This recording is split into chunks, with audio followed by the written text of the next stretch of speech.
Marilah kita panjatkan puji syukur kehadirat Tuhan Yang Maha Kuasa, karena pagi hari ini, siang hari ini kita semua dapat bersilaturahmi bersama dalam kondisi sehat walafiat. Yang kedua, saya sampaikan terima kasih Bapak Ibu sekalian. Saya senang sekali berada di tempat ini bersama dengan Bapak Ibu sekalian. Kami mencoba di Kementerian Sosial membuat beberapa program yang kami berharap kami bisa membantu Bapak Ibu sekalian dengan potensi yang ada di Kabupaten Maluku Tenggara ini. Demikian pula kami mencoba membantu meringankan para saudara-saudara kita yang disabilitas. Mudah-mudahan ini bisa juga membantu meringankan Bapak Ibu sekalian yang menderita atau yang dalam kondisi disabilitas. Demikian pula kami melakukan pemberdayaan, mencoba melatih apa-apa yang bisa difungsikan atau bermanfaat untuk Bapak Ibu sekalian. Cuman memang peralatannya masih ada di kapal. Ada beberapa peralatan yang nanti kita bisa serahkan kepada Bapak Ibu sekalian. Bapak Ibu sekalian, saya mohon maaf, saya nggak pandai bicara, jadi saya mau mendengar aja kira-kira apa yang ingin Bapak Ibu sampaikan kepada saya. Tapi saya berharap Bapak Ibu sekalian,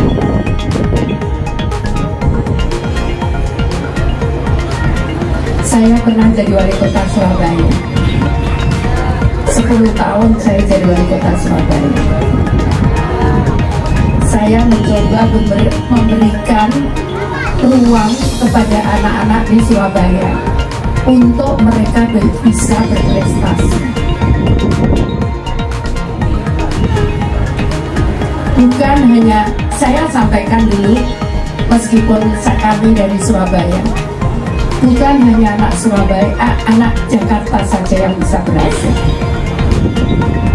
Anak Surabaya pun bisa.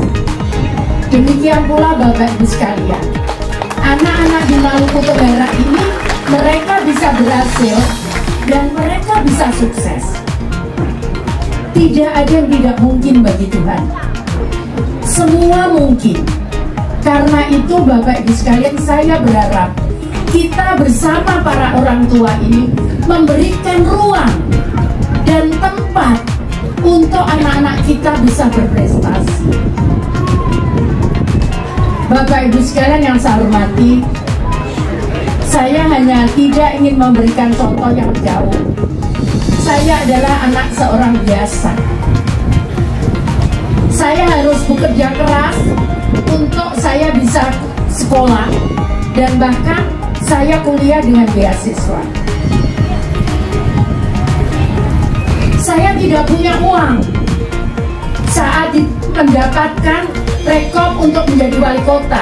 Saya seorang PNS karena orang tua saya ingin saya jadi PNS. Daftarlah saya. Saya tidak punya siapa-siapa, tapi karena kemauan saya dan ruang diberikan oleh orang tua saya sempat rasa nangis saya. Saat jam 12 malam saya bangun, orang tua saya ngomong, kita nitip siapa ya untuk dia supaya bisa masuk. Saya jawab, saya begitu mendengar, saya jawab, saya simpul di depan orang tua saya sampaikan, kita hanya bisa berharap kepada Tuhan. Saya akan berusaha menyenangkan orang tua, bapak dan ibu saya sampaikan. Dan Bapak Ibu sekalian, saya diterima jadi PNS. Setelah jadi PNS dengan PNS, mohon maaf Bapak Ibu sekalian, PNS pas-pasan, kecuali dia korupsi, ya kan? Saya juga nggak punya uang saat saya ditunjuk jadi untuk nyalonkan jadi wali kota. Saya tidak punya uang dan saya berjalan belakangan. Tetapi karena tadi Tuhan tidak akan merubah nasibnya umatnya kalau umat itu tidak akan berusaha sendiri. Jadi saya berusaha, dan Bapak Ibu sekalian, saya kemudian menjadi wali kota. Saya dari kota biasa di dunia ini, tidak terkenal Surabaya, tapi saya di tahun 2012 menjadi wali kota terbaik dunia.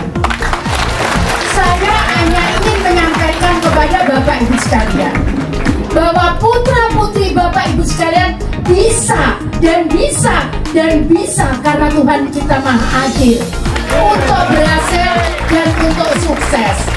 Karena itu mari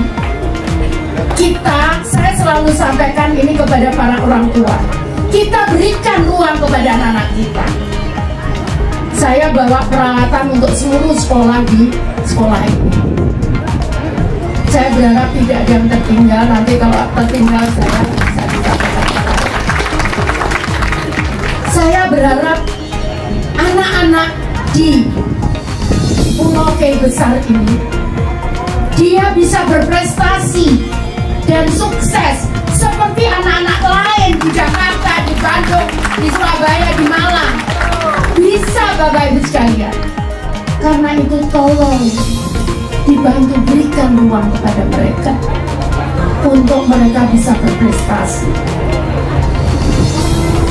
Sebagai orang tua, kita hanya mengarahkan dan memberikan semangat dan memberikan contoh. Kalau anak-anak kita diberikan contoh, anak-anak kita diberikan semangat, anak-anak kita diberikan kesempatan, saya yakin anak-anak kita akan bisa berhasil dan anak-anak kita akan bisa sukses.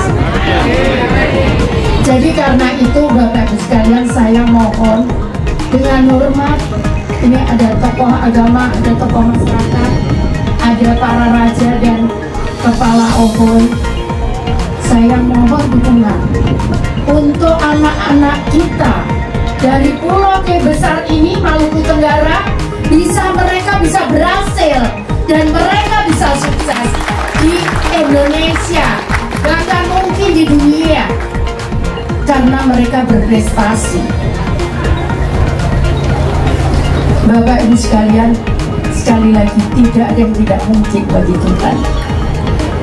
Semua mungkin, tinggal kita mau atau tidak. Saya selalu menyampaikan ini kepada para orang tua di Surabaya.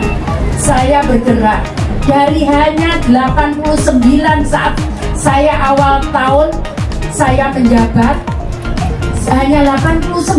Saya masih ingat angka keramat ini. Anak yang berprestasi. Setahun kemudian ada 1000 lebih anak-anak berprestasi. Dan saat saya terakhir ada lebih dari 200.000 anak-anak bisa berprestasi. Artinya bisa. Tidak ada, Tuhan tidak pernah beda-bedakan. Dia anak orang kaya atau dia anak orang miskin. Tidak pernah. Dia cantik atau dia jelek. Tidak pernah. Yang ada adalah kemauan kita bersama untuk mendukung anak-anak kita, dan anak-anak kita diberikan semangat supaya mereka bisa berhasil. Demikian Bapak Ibu sekalian, saya berharap suatu saat, mungkin saya sudah tua, mungkin saya sudah bukan siapa-siapa lagi, saya mendengar, saya menyaksikan, bisa menyaksikan. Mudah-mudahan Tuhan memberikan kesempatan itu. Anak-anak di Pulau K besar, Maluku Tenggara bisa berprestasi. Tidak ada yang tidak mungkin bagi Tuhan. Semua mungkin, tinggal kita mau atau tidak. Sekali lagi, itu yang saya pegang selalu. Tidak ada yang tidak mungkin bagi Tuhan. Semua mungkin, dan itu semua terjadi pada saya. Saya sudah menyiapkan untuk saya berhenti saat saya jadi wali kota 10 tahun. Saya pikir ya sudah berhenti. Ternyata belum selesai saya jadi wali kota, saya diangkat jadi menteri. Hingga sampailah saya ke tanah yang luar biasa ini, Pulau Dewasa. Bapak Ibu sekalian, banyak potensi di sini yang belum terolah. Karena itu kan saya mencoba mengajarkan bagaimana kita bisa mengolah potensi yang ada. Di sana banyak kelapa. Kelapa itu kalau dibuat minyak goreng itu harganya melebihi kelapa sawit karena dicari karena lebih sehat. Ya, ini saya bawakan alat untuk membuat minyak goreng dari kelapa. Kemudian potensi lautnya, ini saya bawa plate dari Mataram untuk nanti membuat mutiara yang kita buat dengan campuran-campuran warna tertentu sehingga tidak sama dengan mutiara dari tempat lain, sehingga bisa dijual harganya lebih bagus lagi. Seperti itu.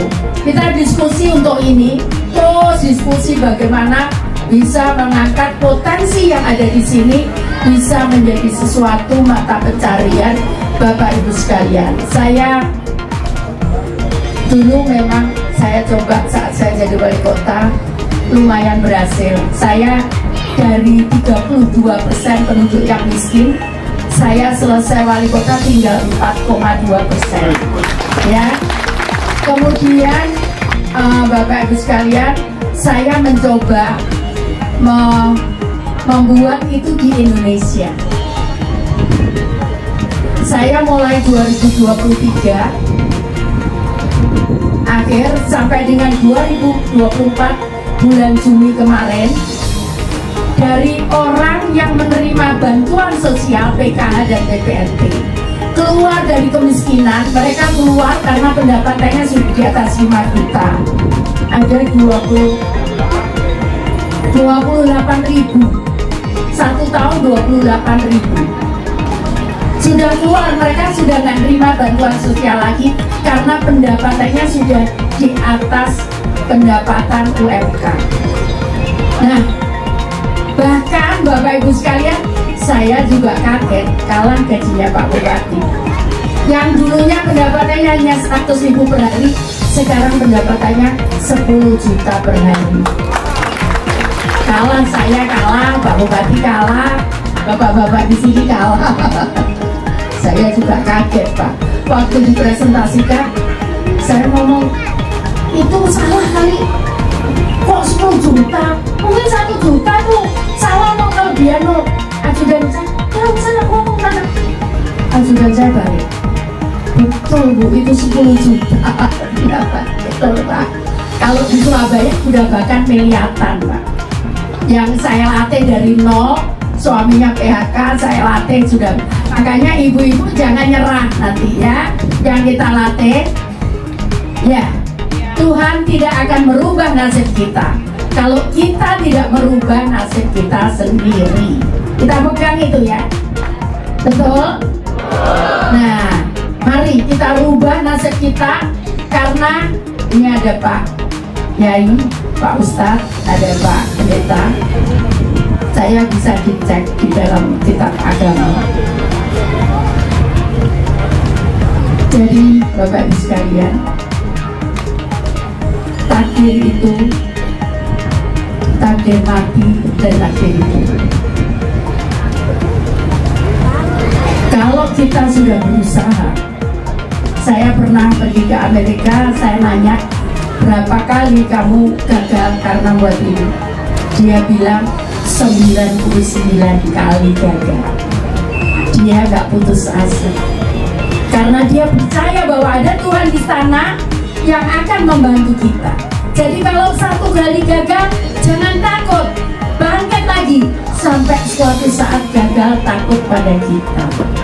Ya Bapak Ibu sekalian, jadi karena itu tidak boleh menyerah. Ayo kita buktikan bahwa kita bisa. Saya tadi di WA oleh Pak Komarudin. Saya tahu Mbak, ke situ aku ikut katanya gitu. Aduh, aku udah berangkat.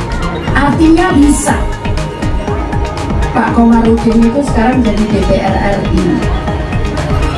Ya, jadi artinya bisa. Ayo mari kita semua bisa. Potensinya Tuhan ini memberikan luar biasa. Coba, Bapak Ibu tahu di Surabaya tidak ada apa namanya, lautnya aja katanya apa namanya, nggak punya laut Pak. Tanjung Perak aja pelabuhannya namanya Perak, tapi nggak ada peraknya. Ya, sungainya aja namanya Sungai Mas, tapi nggak ada masnya. Ya, yang ada Mas Don. Ya. Jadi Bapak Ibu sekalian, karena itu ayo Bapak Ibu sekalian kita besarkan anak-anak kita. Bisa kah? Ya. Bisa kah? Ya. Bisa. Yo, anak-anakku nggak ada lagi apa namanya Pak Kapolres? Nggak ada apa lagi? Anak-anak, untuk anak-anak nggak ada apa lagi? Tawuran nggak ada lagi, ya? Nggak ada lagi. Apa lagi Pak Kapolres? Mabuk. Nanti aja kalau kamu sudah kaya raya boleh, ya. Itu dalam, kalau yang Islam nggak boleh, tapi yang lain nanti aja kalau udah kaya, ya. Selesaikan sekolahnya, ya. Setuju nggak sama aku? Ayo, setuju nggak? Ayo, setuju nggak? Ayo kita diam. Nih, di depan Pak Bupati, Pak Komandan. Ayo diam. Ayo sini. Ya. Perawatan untuk dan kusta. Juga ada beberapa pemberian bantuan untuk air bersih. Kali ini bekerja sama dengan KRI gitu? Iya, untuk pengangkutan kami bekerja dengan KRI, sedangkan untuk operasi katarak kali ini kami bekerja sama dengan SCTV. Terus kenapa pemilihan lokasinya itu di Pulau G Besar? Ya, Pulau G Besar adalah salah satu pulau terdepan di Indonesia. Ada beberapa banyak pulau terdepan. Kita juga bergeser dari pulau-pulau terdepan itu karena biasanya mereka wilayah cukup jauh dari pengobatan, sehingga dan ini terbukti ada 300 lebih pasien yang harus dioperasi katarak. Jadi tahun ini masih concern di perbatasan, ya katarak ya. Kita terus karena Indonesia kan nomor 2 dari yang terburuk untuk yang nomor 2 dari bawah untuk kebutaan. Gitu. Terima kasih. Ya.